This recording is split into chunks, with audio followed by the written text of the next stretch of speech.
Eu não sei quando a água deixou de ser só água. Não sei quando correnteza virou convite. Mas eu sei exatamente o dia em que parei de confiar no som do meu próprio nome. E foi no mesmo dia em que descobri que nem tudo que chama por você quer ser encontrado. Eu cresci achando que o córrego Boa Vista fazia parte da nossa família. Ele passava atrás da casa da minha avó, cortava a fazenda do meu tio, atravessava o campo onde a gente jogava bola.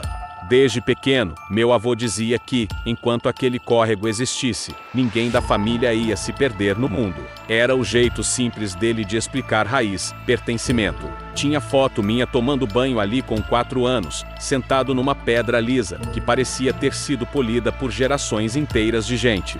Era onde eu pescava meus primeiros lambaris, onde aprendi a nadar segurando numa corda amarrada no tronco de um jatobá, onde minha mãe lavava roupa cantando, onde meu pai ficava sentado mexendo num canivete, dizendo que rio ensina a ter paciência. Eu cresci acreditando nisso, achando que a água guarda, protege, carrega só o que é leve. Nunca imaginei que ela também podia chamar. A primeira vez que aconteceu foi numa tarde silenciosa, seca, sem nada de especial.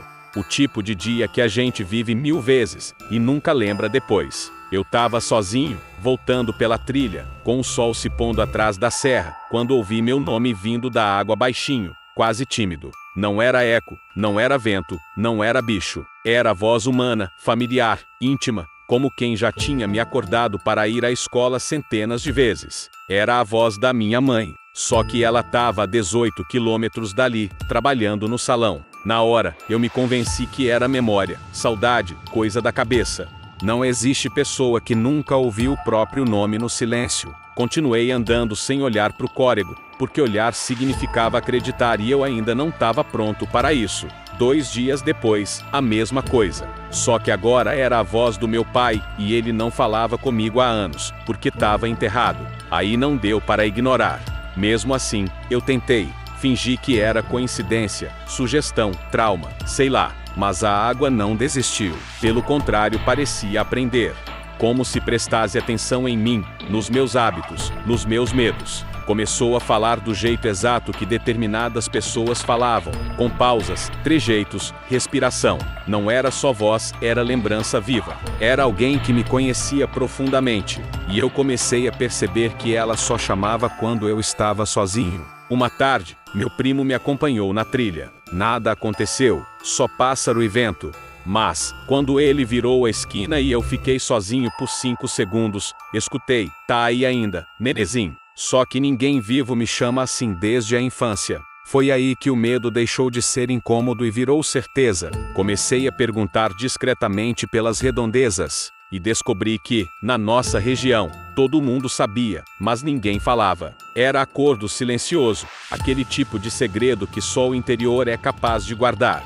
A dona Lourdes, que mora perto da entrada da trilha, contou que o filho dela, quando tinha 8 anos, voltou para casa dizendo que ouviu o avô chamando do córrego. O problema é que o avô dele tinha morrido antes do menino nascer. Ela proibiu o filho de chegar perto da água desde então e ele obedeceu, até virar adulto. Mas, no ano passado, ele sumiu. O último registro dele foi passando pela estrada, indo em direção ao Boa Vista. Nunca mais encontraram. A polícia disse que provavelmente foi embora da cidade, mas deixou para trás celular, carteira, roupas, cachorro, tudo. Nenhum banco registrou movimentação, nenhuma câmera viu ele pegando carona, nenhuma testemunha, nada, só silêncio. A esposa dele jurou que, na noite anterior ao sumiço, ouviu alguém chamando o nome dele do quintal e o som parecia molhado. O caso esfriou, como todos os outros. Porque, ao contrário de filme, sumiço no interior não vira investigação eterna.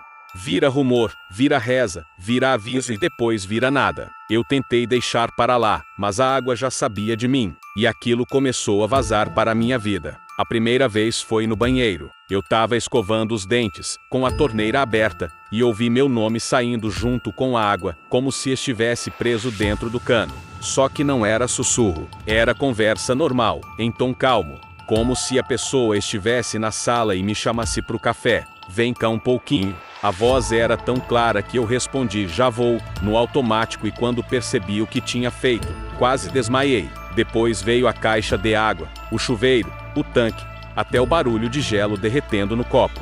Não importava o volume, a origem, a distância. Se tivesse água, podia ter voz. Eu comecei a tomar banho ouvindo música alta, lavava louça usando protetor de ouvido, evitava beber água depois das 8 da noite, como se isso fizesse alguma diferença. Não fazia. Se ela queria falar, ela falava, e sempre usando uma memória minha contra mim. Uma vez, ouvi a voz da minha avó do jeitinho que ela rezava quando tinha medo de tempestade. Outra vez, a voz de uma professora da infância. Outra, a de um amigo que morreu num acidente na Brasil.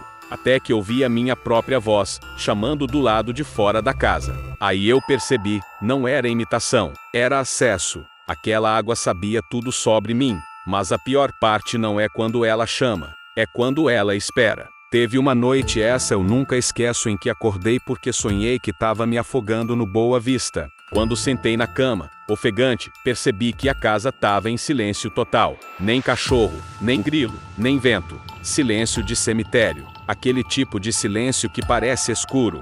E foi nesse silêncio que eu ouvi 3 pingos caírem no chão do corredor.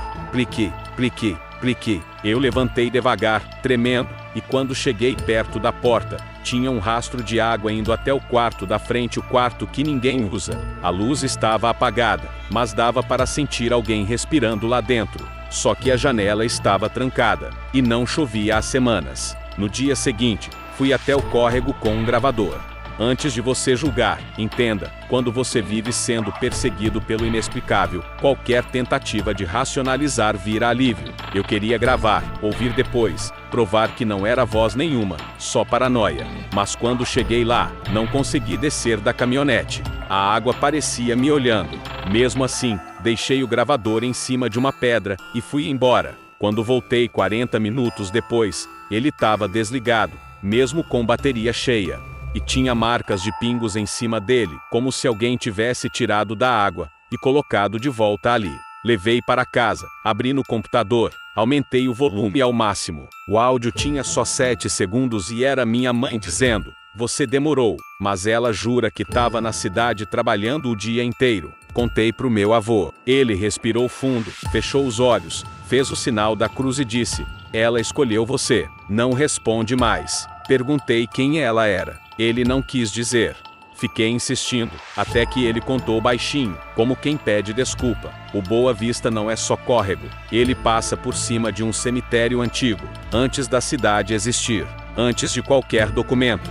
Muita gente morreu ali sem nome, sem família, sem reza. E alma sem despedida procura o que ainda tem na terra. Voz, memória, pertença. Eu ri, não porque achei engraçado, mas porque quando a explicação começa a ser pior que o mistério, você ri para não chorar. Mas meu avô não riu. Ele só disse: "Se um dia ela chamar pelo seu corpo, não vai ter como fugir."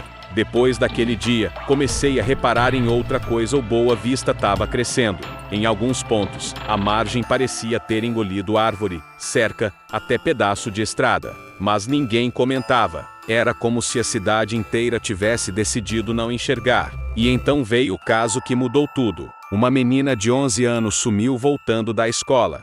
Ela sempre passava pela ponte pequena, aquela baixa, que quase afunda na época de chuva. Câmera de segurança de uma casa registrou ela passando. 2 minutos depois, a imagem travou. Quando voltou, ela não estava mais lá. Não tinha carro, moto, caminhão, nada. Só correnteza brilhando, como se estivesse satisfeita. Eu participei das buscas. Cavamos barranco, arrastamos peneira na água, chamamos bombeiro, mergulhador, drone, nada, nem mochila, nem sapato, nem laço de cabelo.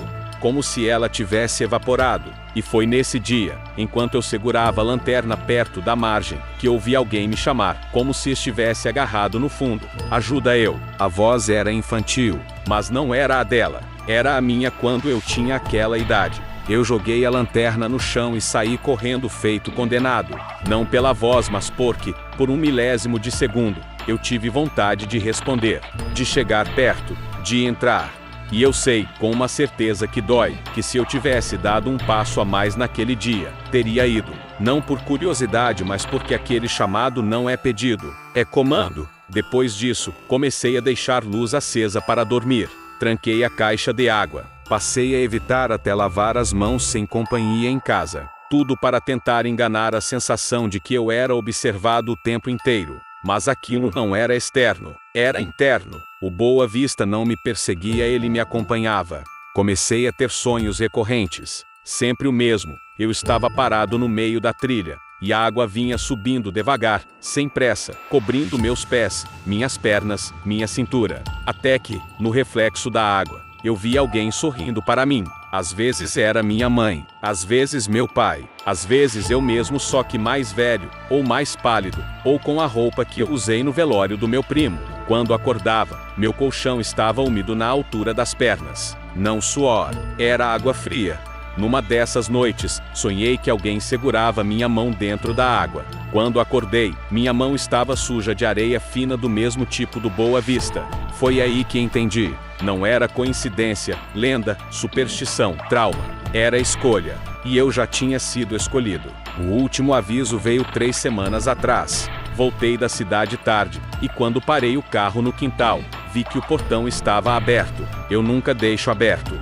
Quando desci, percebi marcas de goteira no chão, como se alguém encharcado tivesse passado ali andando. A pegada não era humana, nem animal. Era como formato de gota grande, pesada. Segui o rastro até o pé da árvore. E lá estava, uma pedra lisa, do tamanho da palma da mão, igualzinha àquela onde eu sentava quando era criança, só que essa tinha meu apelido riscado nela, não escrito cavado, e cheirava a rio. Eu não toquei, não precisava, a mensagem estava dada.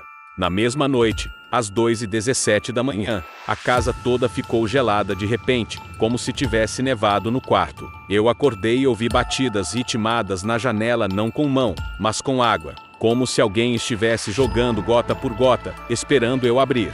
E, misturado ao som, ouvi a única frase capaz de me fazer levantar: não precisa ter medo. Sou eu. E o pior não é que eu ouvi, é que eu acreditei. Fiquei de pé, caminhei até a porta como se estivesse anestesiado. Só parei porque o cachorro, que sempre foi manso, avançou na minha frente, rosnando, tremendo, chorando, implorando para eu não abrir. E foi a primeira vez, desde criança, que eu chorei de medo. No dia seguinte, fui até o cartório, inventei desculpa, pedi cópia da escritura da região, consulta antiga, qualquer documento. Passei horas folheando coisa velha, amarelada, registro de terra, mapa antigo, relato de jesuíta, até encontrar o que eu não queria achar. Antes de se chamar Boa Vista, aquele córrego tinha outro nome. Traduzido, significava lugar onde as vozes ficam. Eu não sei mais se acredito em Deus, espírito, maldição, eco, psicose ou física quântica. Só sei que a água não deveria saber quem eu sou. Não deveria saber quem eu perdi. Não deveria saber como me chamar de um jeito impossível de ignorar. Mas ela sabe. E está chamando agora. Enquanto escrevo isso, está chovendo lá fora. Não chovia há 51 dias. Mas começou exatamente quando eu sentei para contar a história. E eu sei que, quando a chuva chegar ao Boa Vista, ele vai crescer. E quando crescer, vai vir até aqui, e vai bater na porta, e vai chamar. E eu não sei se dessa vez eu vou resistir. Porque, quando a voz que você mais ama volta, mesmo que seja impossível, uma parte sua quer ir. Mesmo sabendo que não volta mais.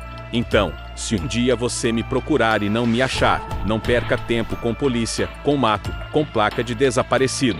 É perda de tempo. É só ir até o Boa Vista. Mas não vá sozinho. E, se ouvir alguém falar seu nome, principalmente se for alguém que você sente saudade, não responde. Porque, do momento que responde, você já está entrando na água.